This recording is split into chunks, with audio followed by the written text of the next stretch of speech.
Would you believe me if I said I used to spend over $600 a month just on food, and now I've cut it down by $200, without sacrificing meals I love?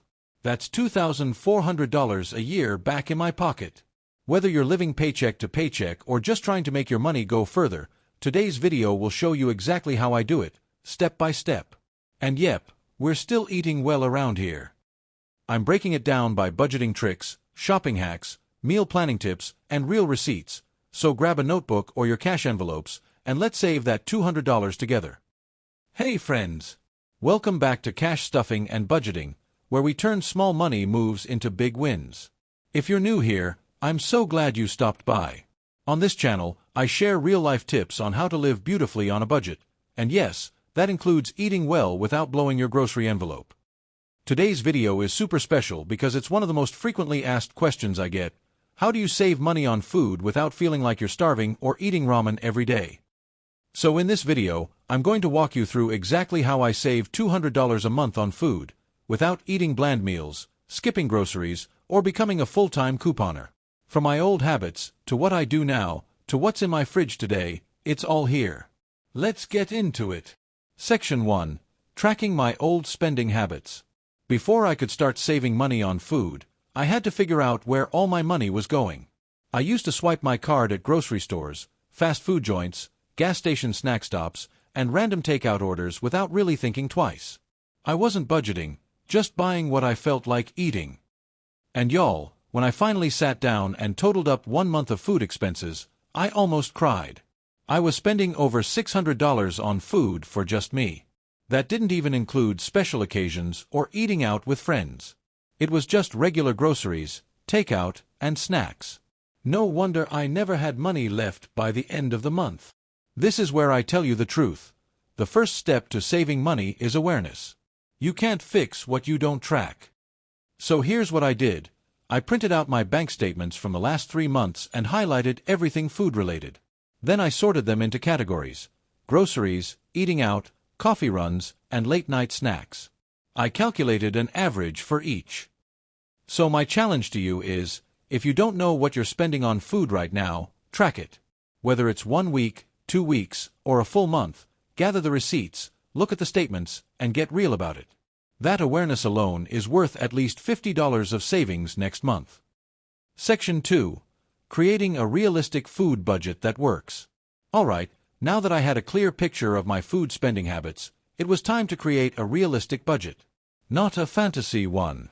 Not the kind that says you'll survive on $50 a month eating rice and canned beans. A real budget that works for me, my schedule, my taste buds, and my energy level. I started by asking myself, how much do I actually want to save each month? My goal was $200 in savings. So from my $600 average, that meant cutting down to $400 or less. Simple math. Now for some of y'all, $400 may still feel like a lot. For others, that might feel tight. Adjust it to your needs, but the key is, pick a number and stick to it. Once I had that $400 budget, I split it between groceries and eating out. Here's how I broke mine down.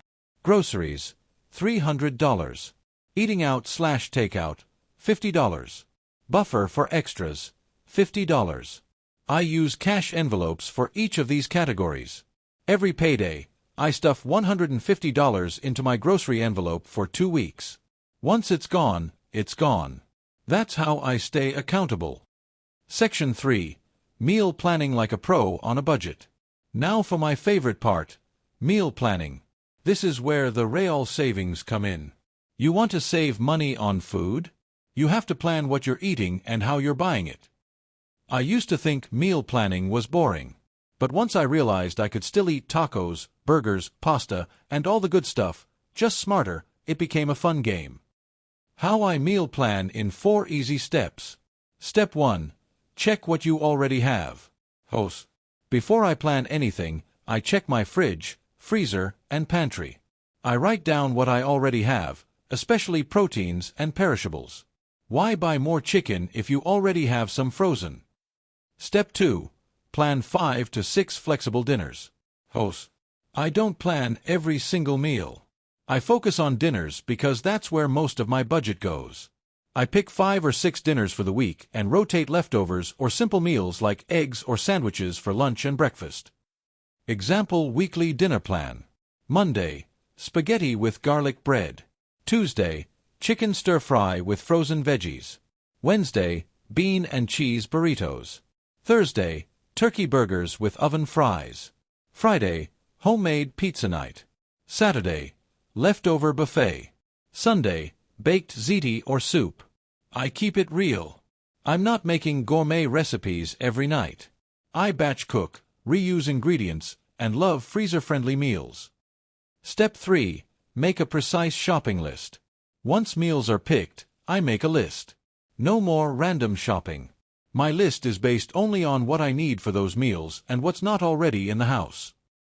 Grocery list includes categories: proteins, veggies, carbs, pantry staples, snacks, and other.